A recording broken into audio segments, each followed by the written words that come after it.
दीनानाथ के 4 बेटे थे और दीनानाथ के चारों बेटों में अब बंटवारा हो चुका था। चारों को उनका एक एक कमरा दे दिया गया था। एक कमरे में दीनानाथ अपनी स्वर्गवासी पत्नी सरस्वती की यादों के साथ रहा करता था। लेकिन परिवार में फिर भी आए दिन लड़ाइयां हुआ करती, क्योंकि भले ही बंटवारे के बाद परिवार 4 बन गए थे, पर रसोई एक ही थी। ऐसे ही दीनानाथ सुबह नाश्ते का इंतजार कर रहा था और रसोई से लड़ाइयों की आवाज आ रही थी। भाभी, पहले मुझे चाय बनाने दीजिए। आपको पता है ना, मेरे पति सुबह 7 बजे ऑफिस के लिए निकल जाते हैं। आप तो थोड़ा रुककर भी चाय बना सकती हैं। जब तक मैं चाय ना पीऊं तब तक मेरा पेट साफ नहीं होता, इसीलिए पहले मैं ही चाय बनाऊंगी और उसके बाद में तुम बनाती रहना। तभी वहाँ पर पायल की छन-छन के साथ रेनू आती है और कहती है, आप लोगों को क्या हो गया है? हट जाओ यहाँ से, मुझे पोहे बनाने हैं। मेरे बच्चों को स्कूल का टाइम हो गया है। आप दोनों हैं कि लड़ाई कर रही हैं? जाइए यहाँ से, पहले मैं पोहे बनाऊंगी।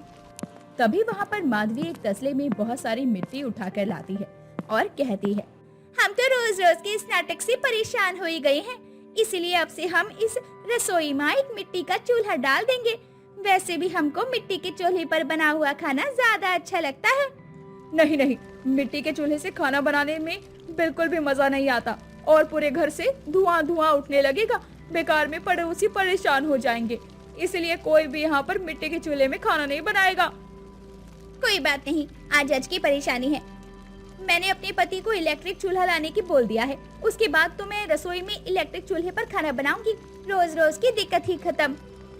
नहीं नहीं, इस रसोई में इलेक्ट्रिक चूल्हा लाने के बारे में सोचना भी मत, क्योंकि इस रसोई का बिजली का बिल हम चारों मिलकर भरते हैं। अगर तुम इलेक्ट्रिक चूल्हा चलाओगी तो हमें कैसे पता चलेगा कि कितना बिल पंखे और लाइट का आया है और कितना तुम्हारे इलेक्ट्रिक चूल्हे का?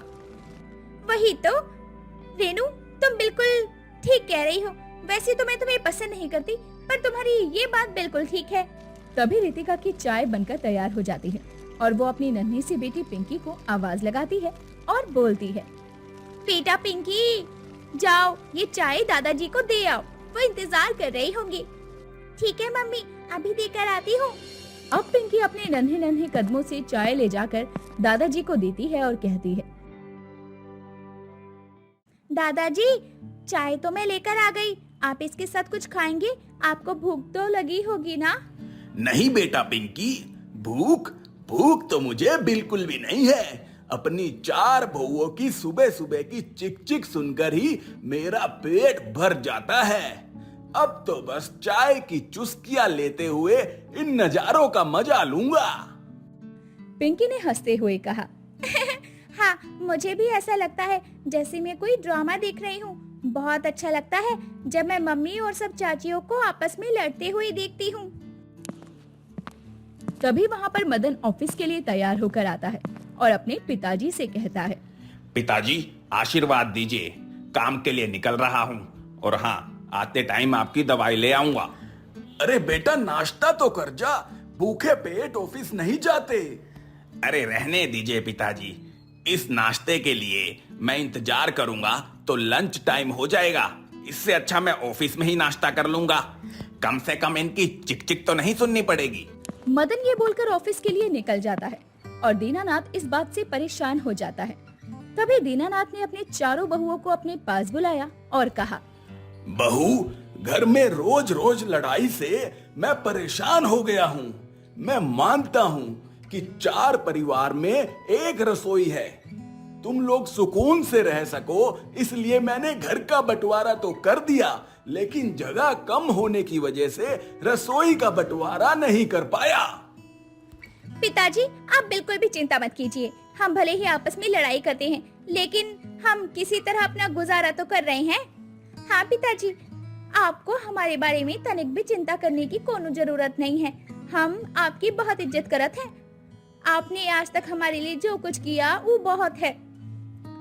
हम 4 गरीब लड़कियों को आपने अपने बेटों के साथ ब्याह दिया, ये भी किसी लालच के बिना किया आपने।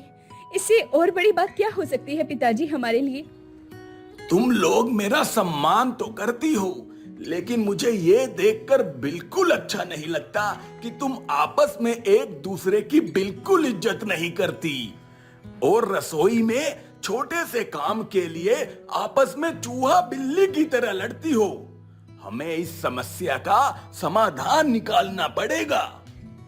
अब दीनानाथ कुछ देर सोचते हैं। तभी वहाँ पर पिंकी एक कॉपी लेकर आती है और अपनी माँ से कहती है, माँ इस पर साइन कर दो, ये मेरा टाइम टेबल है। टीचर ने बोला है इस पर अपनी मम्मी के साइन लेकर आना, ताकि उन्हें पता हो कि मेरे बैग में किस दिन कौन सी बुक डालनी है।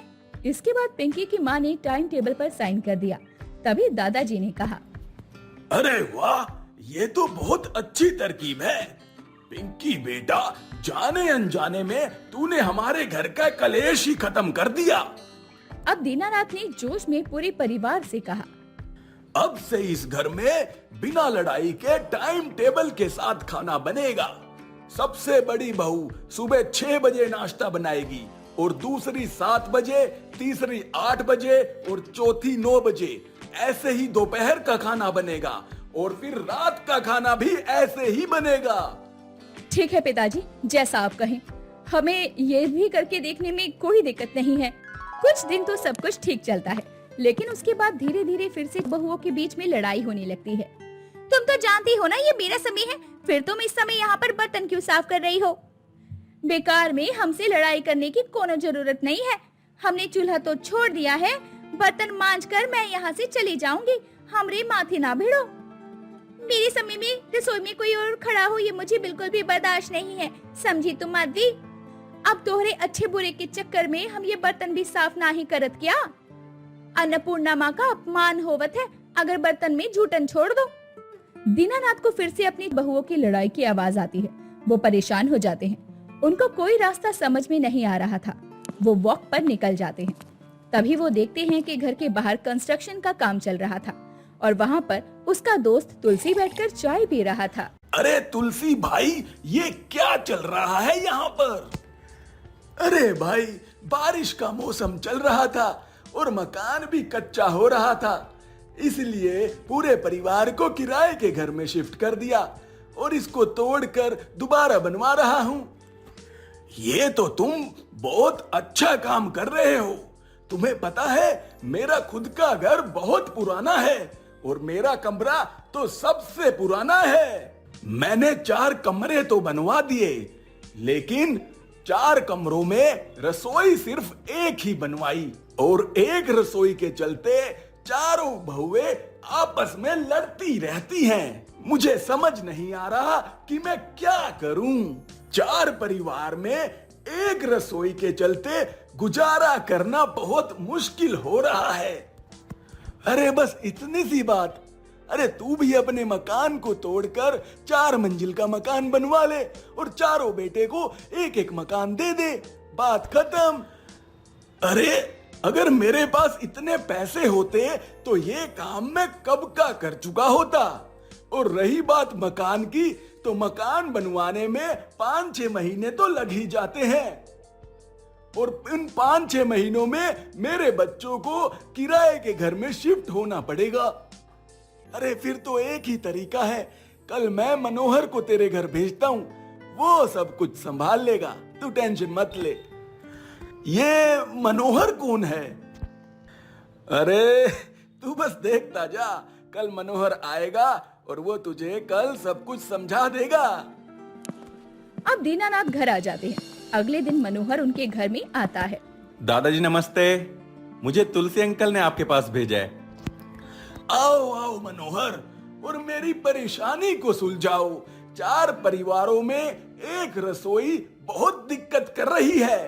अब मनोहर जाकर रसोई देखता है तो रसोई सच में बहुत बड़ी थी, लेकिन अस्त व्यस्त थी, क्योंकि हर किसी बहू का सामान इधर उधर फैला हुआ था। जिसके बाद मनोहर ने दादाजी से कहा, अरे आप बिल्कुल चिंता मत कीजिए दादाजी, मेरे पास एक बेटर ऑप्शन है जिससे आपकी परेशानी 1 मिनट में सॉल्व हो जाएगी और आपकी बहुओं को भी इससे कोई प्रॉब्लम नहीं होगी और आपको घर भी तुड़वा कर दोबारा नहीं बनवाना पड़ेगा और सबसे बड़ी बात, खर्चा भी नहीं आएगा इसमें। सच में बेटा, अगर ऐसा हो सकता है तो तुम श्री कृष्ण के मनोहर के रूप में हमारे पास आए हो। इसके बाद मनोहर दादाजी से बात कर लेता है और 7 दिन के लिए सब बहू को एडजस्ट करने के लिए कहता है। 7 दिन के बाद जैसे ही चारों बहू रसोई में जाती हैं, तो हैरान हो जाती हैं। अरे वाह, ये तो बहुत अच्छा है, अब किसी तरह की लड़ाई ही नहीं होगी। हमको तो ई सेटअप बहुत पसंद आया। इसमें तो सब कुछ बहुत अच्छे से रखा है। हे गंगा मैया, हम तो कब से इंतजार कर रहे थे इस तरह की रसोई का। और देखिए, हर हिस्से के अंदर एक खिड़की है, यानी कि अगर हमें कोई भी मसाला चाहिए होगा या कोई सामान चाहिए होगा तो हम खिड़की से एक दूसरे से मांग सकते हैं। वाह मनोहर, मुझे नहीं पता था कि इस तरह इस समस्या का समाधान निकाला जा सकता है, वरना मैं तो ये कब का कर चुका होता। तुम सच में कमाल के हो। तुलसी ने तुम्हें भेजकर मेरी सारी दुविधा दूर कर दी। दरअसल मनोहर ने पूरी रसोई को कस्टमाइज कर दिया, क्योंकि रसोई का साइज बड़ा था लेकिन चीज कस्टमाइज नहीं थी। उसने पूरी रसोई को 4 पार्ट में डिवाइड कर दिया। सब लोगों के लिए अलग से चूल्हा और बर्तन भी ऑर्गेनाइज कर दिए। अब चारों बहुएं आपस में चुगलियां करते हुए खाना बना सकती थी और उनकी उसके बाद रसोई को लेकर कभी लड़ाई नहीं होती।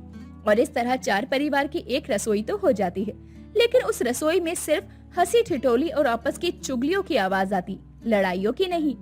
सीमा के घर में उसकी ननद की शादी की तैयारियां बड़े ही धूमधाम से चल रही थी। सीमा भी अपनी ननद की शादी की तैयारियों में लगी हुई थी।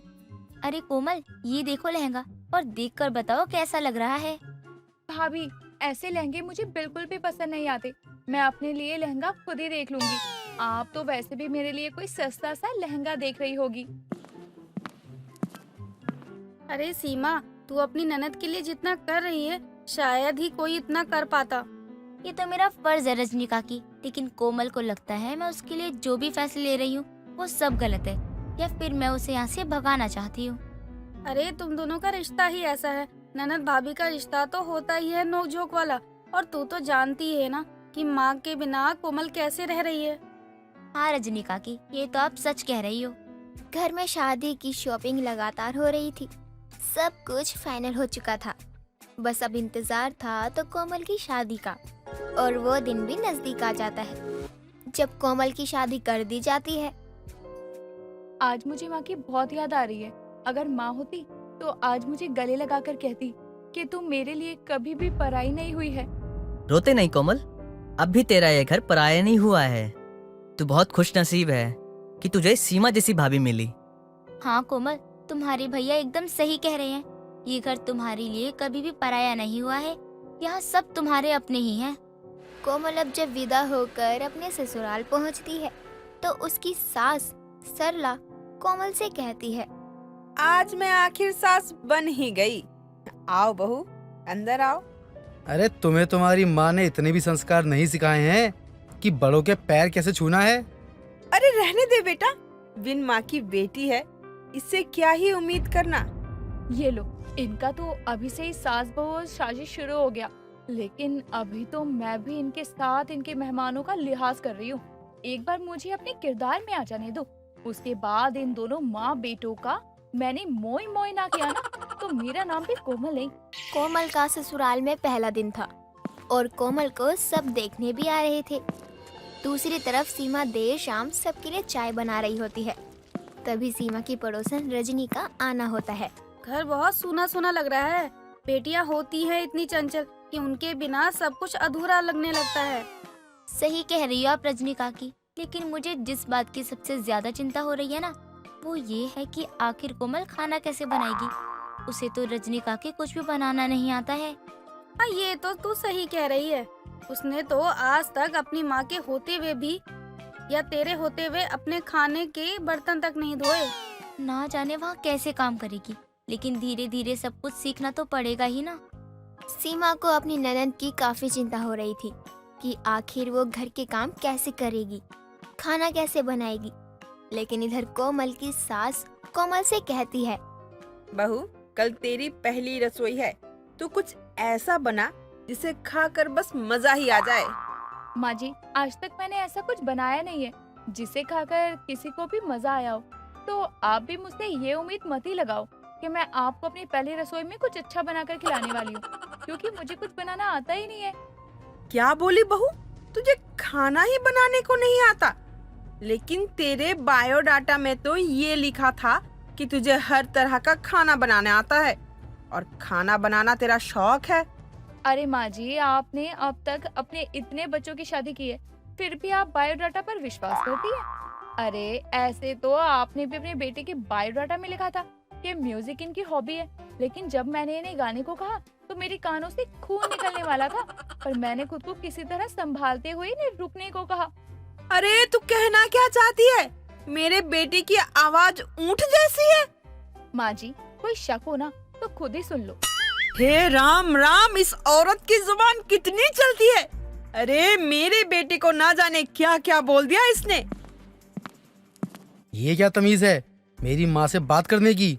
कान खोलकर सुन लो, मेरी माँ से अगर तुम्हें बात करनी है तो थोड़ा तमीज में रहकर बात करना, वरना मुझसे बुरा तुम्हारे लिए कोई नहीं होगा। कोमल अपने ससुराल में पहले दिन ही इतना सब कुछ सुन चुकी थी कि उसे समझ नहीं आ रहा था कि कौन सही है और कौन गलत। ऐसे ही अब अगली रोज सुबह सुबह सरला अपनी बहू कोमल को खूब सुनाती है। रवि, तू इसे इसके मायके छोड़कर आ। जब इसे खाना बनाना ही नहीं आता तो इसके भाई भाभी ने इसकी शादी ही क्यों करवाई? क्या सारी उम्र हम ही इसे खिलाते रहेंगे? माँ से फिर से बहस कर रही हो तुम? तुम्हें मैंने कितनी बार कहा है, तुम माँ के सामने अपनी कैंची जैसी जुबान नहीं चलाया करो। तुम्हारी इतनी हिम्मत कि तुम बिना कुछ समझे और जाने मुझ पर थप्पड़ जड़ दोगे। कोमल, रवि और सरला में अब लड़ाइयाँ होने लगी थी। तभी सरला कोमल के भाई और भाभी को फोन लगाकर कहती है। कुछ समय बाद ही कोमल की भाभी सीमा और भाई राजीव कोमल के ससुराल भी पहुंच जाते हैं। नमस्ते आंटी जी। कोमल, क्या हुआ? तुम रो क्यों रही हो? सब ठीक तो है ना? भाभी, मैं अब और यहाँ नहीं रहना चाहती हूँ। माँ जी मुझे समझ ही नहीं रही है। आज मेरी पहली रसोई थी और इनका बेटा मुझ पर बात बात पर हाथ उठा रहा है। मुझे ये सब बिल्कुल भी बर्दाश्त नहीं होगा। ऐसा क्यों किया आप लोगों ने मेरी ननद के साथ? ये क्या तरीका है? आज शादी के 2 दिन भी नहीं बीते और आप लोगों की मेरी फूल सी बच्ची पर हाथ उठा चुके हो। अरे तो अगर तुम्हारी फूल सी ननद को कुछ आएगा ही नहीं तो क्या हम इसकी औरतें उतारते फिरेंगे? आप गलत बोल रही हैं। मैं आपसे बहुत तमीज से और इज्जत से बात कर रही हूँ और आप ऐसा बर्ताव नहीं कर सकती हो। सरला तो सीमा से लड़ ही रही होती है, लेकिन रवि भी सीमा को धमकाते हुए कहता है। देखिए भाभी जी, अगर आपको लगता है कि इन 2 दिनों में ही हमने आपकी लड़की को परेशान कर दिया है तो आप इसे अपने साथ ही ले जाइए। जी ऐसी बात है तो हम अपनी बेटी को यहाँ से ले जा भी सकते हैं, लेकिन आप लोग जो हमें अपनी बेटी के साथ ले जाने के लिए कह रहे हैं ना, उसके जाने के साथ आप लोगों को काफी तकलीफ उठानी पड़ेगी। सरला जब सीमा के मुंह से ये सुनती है तो वो सीमा से कहती है। देखो बेटा, किसके घर में लड़ाई झगड़ा नहीं होता है। मैं तो बस ये कह रही थी बहू को कि पहली रसोई का खाना बना ले, जो भी तुझे आता है। और बातों ही बातों में बहस होने लगी। ये घर का मामला है, घर तक ही रहे तो अच्छा है। चल बहू, तू जाकर अपनी पहली रसोई की तैयारी कर और आप लोग आइए बैठिए, बहू के हाथ का खाना खाकर ही जाइएगा। अच्छा जी, बड़ी जल्दी बदल गई आप तो। चलो अच्छा है, देर से ही सही, लेकिन आपको समझ तो आया ना। माँ, आपको इन लोगों के सामने झुकने की कोई जरूरत नहीं है। इन्हें करने दीजिए जो करना है। जो हम चाहते हैं, अगर वो नहीं किया तो आधी उम्र तुम्हें जेल में चक्की पीसनी पड़ेगी। सरला समझ गई थी कि अभी नई नई शादी है। ज्यादा बवाल किया तो कोमल के भाई और भाभी भी चुप बैठने वाले नहीं थे। अब सीमा अपनी ननद कोमल के साथ किचन में जाकर उसकी हेल्प करवाती है और अपनी ननद के उसकी पहली रसोई की रस्मों को पूरा करवाती है। किसके घर में लड़ाई झगड़ा नहीं होता। मुझे अपनी गलती का एहसास है, लेकिन मैं चाहती हूँ बहू कुछ दिन अपने मायके में रहकर खाना बनाना और काम करना सीख ले। जी बिल्कुल, कोमल कुछ दिनों के लिए घर चलेगी और वहाँ रहकर घर के काम सीखेगी। हाँ भाभी, मैं भी कुछ समय के लिए घर जाना चाहती हूँ। सीमा अपनी ननद की पहली रसोई करवाने के बाद ही उसे अपने साथ घर ले आती है और कुछ दिन रखकर उसे घर के काम, खाना बनाना सब कुछ सिखाती है। स्वाति अपने कमरे में आराम से सो रही होती है।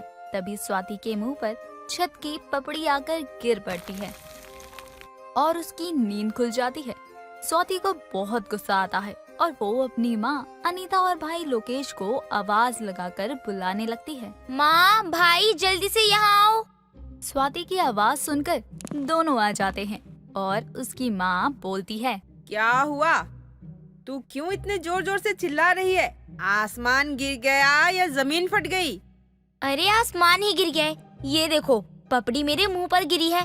मैं कब से बोल रही हूँ कि अब हमें घर बदल लेना चाहिए। एक तो वैसे ही हम किराए के घर में रहते हैं और ये भी इतना पुराना हो गया है। पुराना हो गया है इसीलिए इसका कम किराया जाता है। अभी अगर किसी अच्छे घर में रह रहे होते तब तो किराया भी इतना जाता कि कुछ खाने पीने के पैसे भी नहीं बचते हमारे पास। माँ, बस कुछ पैसों के लिए क्या हम इस पुराने घर में आत्मा की तरह भटकते रहेंगे? आज ये पपड़ी गिरी है, कल को तो पूरी छत ही गिर सकती है ना मेरे ऊपर। माँ, स्वाति बिल्कुल सही कह रही है। सच में घर तो बहुत पुराना हो गया है और जब से सड़क बनी है ना तब से तो अंदर घुस गया है। अपने किसी दोस्त को यहाँ लाने में शर्म आ जाती है मुझे। देखा माँ, भाई को भी अब यही लगता है कि अब तो घर बदलना ही बेहतर रहेगा हमारे लिए। तुम दोनों बच्चे समझते क्यों नहीं हो? महंगाई वैसे ही इतनी बढ़ गई है। कमाने वाला एक लोकेश ही है। हम भी थोड़ा बहुत कर लेते हैं, दूध दही का खर्च निकल आता है, जिससे अब हम इतनी महंगाई में ऐशो आराम वाली जिंदगी तो नहीं बिता सकते ना। कहीं ना कहीं समझौता तो करना ही पड़ेगा हमें। माँ, समझ तो आप नहीं रही हो। अरे मैं तो ये कहूँगी कि अब हमें अपना घर ले लेना चाहिए। स्वाति, रहने दो, माँ सही कह रही है। अगर हमारे पास पैसे होते तो माँ हमें बोलने नहीं देती और पहले ही नया घर बनवा देती। लेकिन जब है ही नहीं तो माँ भी क्या कर सकती है इसमें। लेकिन तुम दोनों परेशान मत हो, मैं अभी मकान मालिक को बोलकर ये ठीक करवाती हूँ। अनीता अपने दोनों बच्चों के साथ एक किराए के पुराने घर में रहती थी, जहां अनीता और उसके बच्चों को काफी मुश्किलों का सामना भी करना पड़ता था। पैसे ना होने के कारण वो लोग नया घर नहीं ले पा रहे थे। कुछ दिनों बाद अनीता की पड़ोसन कांता आती है और अनीता से कहती है, अरे ओ अनीता, कहाँ है? जरा बाहर तो आ। आंखें खराब हो गई है क्या? यही तो हूँ, दिखाई नहीं दे रही हूँ क्या तुझे मैं? अरे तेरे लिए मैं एक बहुत अच्छी खबर लेकर आई हूँ। अच्छी खबर? क्या अच्छी खबर लाई है? जरा बता तो सही। तेरे बेटे के लिए एक बहुत ही अच्छे घर से रिश्ता आया है। लड़की बहुत सुंदर और सुशील है। लड़की का परिवार भी बहुत अच्छा है। इतना अच्छा रिश्ता हाथ से जाने मत दे अनीता। लेकिन अगर इतना ही अच्छा रिश्ता है तो वो हमारे घर से रिश्ता क्यों जोड़ना चाहते हैं? हम लोगों का तो अपना घर भी नहीं है और नई बहू को क्या हम किराए के घर में लाएंगे? वो सब तो मुझे नहीं पता, लेकिन उन लोगों को लोकेश का बर्ताव काफी पसंद आया। कह रहे थे कि एक बार जब वो मेरे घर आए थे तब लोकेश से मिले थे और उन्हें इतना पसंद आया कि उन्होंने मुझसे सामने से आकर कहा कि वो लोकेश से अपनी बेटी का रिश्ता तय करना चाहते हैं। अच्छा, फिर तो एक बार हमें उन लोगों से मिल लेना चाहिए। मैंने उन्हें कल बुलाया है। एक बार मिल ले, देख ले लड़के को, सारी बात कर ले और अगर फिर भी लड़की ठीक ना लगी तो मत करना शादी। लेकिन देखने में कोई दिक्कत थोड़ी है। अनीता की बात कांता मान लेती है और अगले ही दिन लड़की का पूरा परिवार आ जाता है, जिसके बाद सभी लोग बात करते हैं और दोनों परिवारों को एक दूसरे का परिवार पसंद भी आता है, जिसके बाद रिश्ता तय होता है। रिश्ता तय होने के बाद घर में खुशियाँ तो आती ही हैं, लेकिन अनीता फिर भी एक जगह उदास बैठी। ये देखकर लोकेश अपनी माँ के पास जाता है। माँ, क्या हुआ? आप इतनी परेशान क्यों लग रही हो? सब ठीक तो है ना? मैं तो इस बात से परेशान हूँ कि अब तक हम लोग इस पुराने से घर में रह रहे हैं और अब जब हमारी नई बहू आएगी तो क्या वो भी इस पुराने घर में रहेगी? माँ, आप ही तो कहती हो ना कि अभी इतना खर्चा नहीं कर सकते, तो एक नया घर बनाने जितना खर्चा क्यों करना? आप चिंता मत कीजिए, एक ना एक दिन देखिएगा हमारे पास एक नया घर होगा। अब तो तुम बच्चों ने ही सब देखना है, मेरा क्या है? मेरी तो उम्र हो चली है, आज हूँ कल नहीं। माँ यार, आप ऐसी बातें मत किया करो। आप कुछ भी बोल देती हो, सोचती भी नहीं हो हमारा क्या होगा।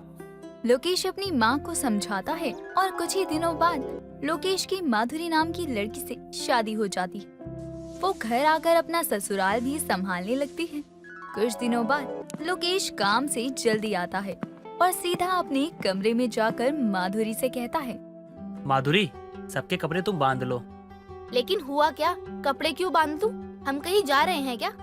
हाँ, हम अब और इस घर में नहीं रह सकते। अब हम इस पुराने घर को छोड़ के जा रहे हैं। ये आप क्या कह रहे हो?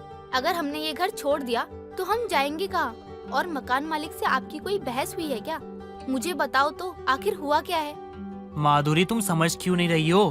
मैंने जो कहा है वो करो और जल्दी से सबके कपड़े बांधो। हमारे पास ज्यादा समय नहीं है। और हाँ, प्लीज अब कोई सवाल मत पूछना। लोकेश के कहने पर माधुरी कपड़े और सामान बांधने लग जाती है। जब सब तैयारी हो जाती है तो लोकेश सबको लेकर एक फ्लैट के बाहर जाता है। अनीता, स्वाति और माधुरी तीनों को कुछ समझ नहीं आ रहा था कि आखिर ये सब हो क्या रहा है। तभी अनीता कहती है, अब तू रुक जा और चुपचाप बता कि तू हमें किसके घर लेकर जा रहा है और अपना घर क्यों खाली करने को कह रहा है तू? साफ साफ बता, ये किसका घर है?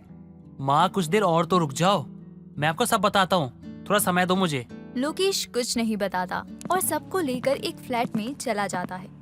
इतना बड़ा फ्लैट देखकर स्वाति कहती है, भैया, आप यहाँ हमें जले पर नमक डालने के लिए लेकर आए हो?